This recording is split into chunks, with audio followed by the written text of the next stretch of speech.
ಮಹಿಳಾ ಸಬಲೀಕರಣ ಶಿಕ್ಷಣದಿಂದ ಮಾತ್ರ ಸಾಧ್ಯ. ಬಸಂತಿ ಮಠ್. ಸಾಕ್ಷರತೆ, ಆತ್ಮವಿಶ್ವಾಸ ಮತ್ತು ಕೌಶಲ್ಯಗಳ ಸಹಾಯದಿಂದ ಸಬಲೀಕರಣ ಸಾಧ್ಯ. ಮಹಿಳೆಗೆ ಸರಿಯಾದ ಶಿಕ್ಷಣ ದೊರೆತರೆ ಅವಳು ತನ್ನ ಕುಟುಂಬದ ಎಲ್ಲರಲ್ಲೂ ತಿಳುವಳಿಕೆ ಮೂಡಿಸುತ್ತಾಳೆ ಎಂದರೆ ತಪ್ಪಾಗಲಾರದು. ಆದ್ದರಿಂದ ಮಹಿಳಾ ಸಶಕ್ತೀಕರಣಕ್ಕೆ, ಸಬಲೀಕರಣಕ್ಕೆ ಶಿಕ್ಷಣವೇ ಮೂಲವೆಂದು ಸಮಾಜ ಕಲ್ಯಾಣ ಅಧಿಕಾರಿ ಶ್ರೀಮತಿ ಬಸಂತಿ ಮಠ್ ಹೇಳಿದರು. ಶನಿವಾರ ಪಟ್ಟಣದ ಜ್ಞಾನಭಾರತಿ ಸಮೂಹ ಶಿಕ್ಷಣ ಸಂಸ್ಥೆ ಹಾಗೂ ಮಾತೃ ಮಂಡಳಿ ಪರಿಷತ್ ಸಹಯೋಗದಲ್ಲಿ ಅಂತಾರಾಷ್ಟ್ರೀಯ ಮಹಿಳಾ ದಿನಾಚರಣೆ ಹಾಗೂ ಆದರ್ಶ ಸಮಾಜ ಸೇವೆಗೆ ಪ್ರಶಸ್ತಿ ಪ್ರದಾನ ಸಮಾರಂಭ ಉದ್ದೇಶಿಸಿ ಮಾತನಾಡಿದರು. ಮಹಿಳೆ ತನ್ನಲ್ಲಿರುವ ಅಂತರ್ಶಕ್ತಿಯನ್ನ ಹೊರ ತಂದಾಗ ಮಾತ್ರ ಸಬಲರಾಗಲು ಸಾಧ್ಯ. ಅವಳು ನಿಂತ ನೀರಾಗದೆ ಹರಿಯುವ ನೀರಾಗಬೇಕು.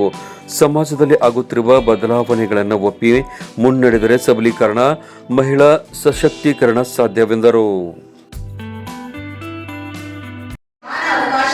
ಸದುಪಯೋಗಪಡಿಸಿಕೊಳ್ಳಲು ಅವರಿಗೂ ಘನತೆಯುಕ್ತ ಗೌರವದ, ಸ್ವಾಭಿಮಾನದ, ಸ್ವಾತಂತ್ರ್ಯದ ಬದುಕನ್ನು ಕಲ್ಪಿಸಿಕೊಡುವ ಒಂದು ವೇದಿಕೆಯಾಗಿದೆ ಇದು ಮಹಿಳಾ ದಿನಾಚರಣೆ. ಶಕ್ತಿಶಾಲಿಯಾದ ಮಹಿಳೆ ದೈಹಿಕ ದೌರ್ಬಲ್ಯದಿಂದ ಇವತ್ತು ಅವಳ ಮೇಲೆ ಅತ್ಯಾಚಾರ, ಕೊಲೆಗಳಂತಹ ಹೃದಯದ್ವಾರಕ ಪ್ರಕರಣಗಳು ಇವತ್ತು ಕೂಡ ಮಹಿಳೆ ಸುರಕ್ಷಿತವೇ ಎಂಬುದು ಒಂದು ಯಕ್ಷ ಪ್ರಶ್ನೆಯಾಗಿದೆ. ಮಹಿಳೆ ಅನೇಕ ಪಾತ್ರಗಳನ್ನು ನಿಭಾಯಿಸ್ತಾಳೆ. ಅಕ್ಕ, ತಂಗಿ, ತಾಯಿ, ಅಜ್ಜಿ ಹೀಗೆ ವಿಭಿನ್ನ ಪಾತ್ರಗಳಲ್ಲಿ ತನ್ನ ಪಾತ್ರವನ್ನು ನಿಭಾಯಿಸುವ ಶಕ್ತಿ ಪ್ರಕೃತಿ ಅವರಿಗೆ ಕೊಟ್ಟಿದೆ.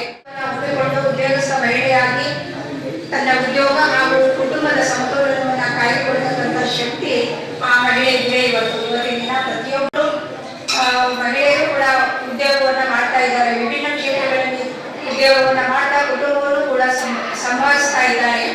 ಮನೆ ಮನೆಯ ದೀಪ ಉರಿಸಿ, ಹೊತ್ತು ಹೊತ್ತಿಗೆ ಅನ್ನ ಮುಗಿಸಿ, ತಂದೆ ಮಗುವ ತಪ್ಪಿದಾಕೆ ನಿನಗೆ ಬೇರೆ ಹೆಸರು ಬೇಕೆ?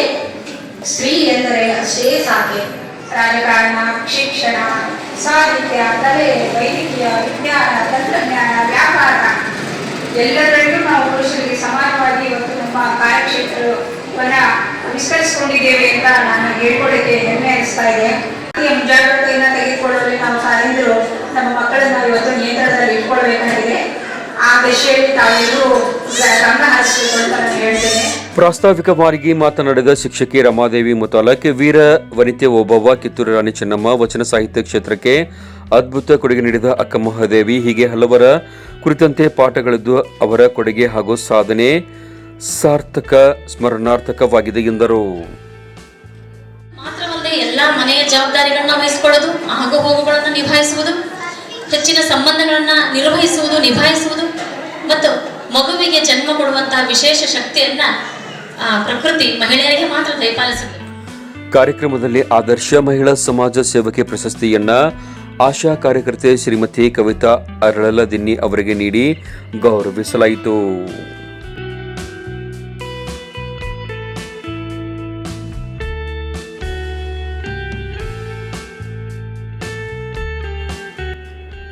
ಕಾರ್ಯಕ್ರಮದಲ್ಲಿ ಸಂಸ್ಥೆಯ ಅಧ್ಯಕ್ಷ ಬಿಪಿ ಕುಲಕರ್ಣಿ, ಮಾತೃಭಾರತಿ ಪರಿಷತ್ ಅಧ್ಯಕ್ಷೆ ಶ್ರೀದೇವಿ ಪತ್ತಾರ್, ಸರಸ್ವತಿ ಮಡಿವಾಳರ್, ರೀತು ಪೂಜಾರಿ, ಪ್ರಾಚಾರ್ಯ ಅರುಣ್ ಹುನಗುಂದ್, ಗೌತಮ್ ಬುದ್ಧ ಪಾದಗಟ್ಟಿ, ಬಸವರಾಜ್ ನಾಲ್ತೋಡ್, ಮಂಜುನಾಥ್ ಪಡದಾಳಿ, ರಾಮಚಂದ್ರ ಹೆಗಡೆ, ಅಂಜನಾ ದೇಶಪಾಂಡೆ, ಬಸಮ್ಮ ಕೆಂದೋಳಿ, ಅನ್ನಪೂರ್ಣ ನಾಗರಾಳ, ಅಕ್ಕಮಹಾದೇವಿ ಪೋಲೇಶಿ, ವೀರೇಂದ್ರ ಪಾಟೀಲ್, ಬಸವರಾಜ್ ಬಳ್ಳಿಕಟ್ಟಿ ಸೇರಿದಂತೆ ಮಾತೃ ಮಂಡಳಿಯ ಸದಸ್ಯರು, ಪಾಲಕರು ಭಾಗವಹಿಸಿದ್ದರು. ಶಿಕ್ಷಕಿ ರಂಜಿತಾ ಹೆಗಡೆ ಸ್ವಾಗತಿಸಿದರು. ಶಾರದಾ ಗಸ್ತಿಗಾರ್, ರಶ್ಮಿ ತೆಲಂಗಿ ಸಂಗಡಿಗರು ಪ್ರಾರ್ಥಿಸಿದರು. ಸರಸ್ವತಿ ಮಡಿವಾಳರ್ ನಿರೂಪಿಸಿ ವಂದಿಸಿದರು. ಕಾರ್ಯಕ್ರಮದಲ್ಲಿ ಮಾತೃ ಮಂಡಳಿಯ ಸದಸ್ಯರು ಜಾನಪದ ಗೀತೆಗಳನ್ನು ಹಾಡಿ, ಜಾನಪದ ಗೀತೆಗಳಿಗೆ ನೃತ್ಯವನ್ನ ಮಾಡಿ ಗಮನ ಸೆಳೆದರು.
ಕ್ಷೇತ್ರದ